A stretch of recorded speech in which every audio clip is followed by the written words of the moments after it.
Omushomo ogwo gube gutebekanisibwa ba Ministry ya Government z'ebyanga gwetabire mu ba Community Development Officers, District Planners hamwe n'aba Human Resource Officers okurwa mu district gona gaburengero izoba.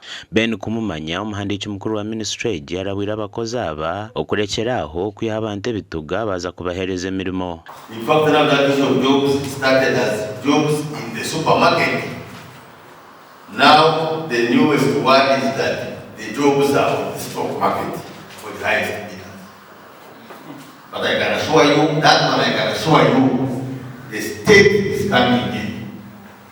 And if you cross the line, I can assure you that one I'm saying.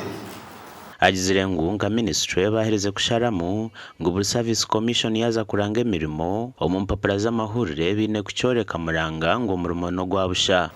Applicants are hereby warned to disassociate themselves from soliciting support or paying money in form of bribe to anyone in the name of the Bush.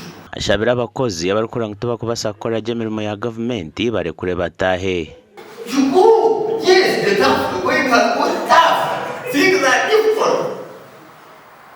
But of course you are professionals, you are selected already, you have what it takes. In any case, we would have to also be doing another bridge. It was important that the people who are charged with community development walk this journey with us, because we are trying to get a performance management system which fits the development needs of our country.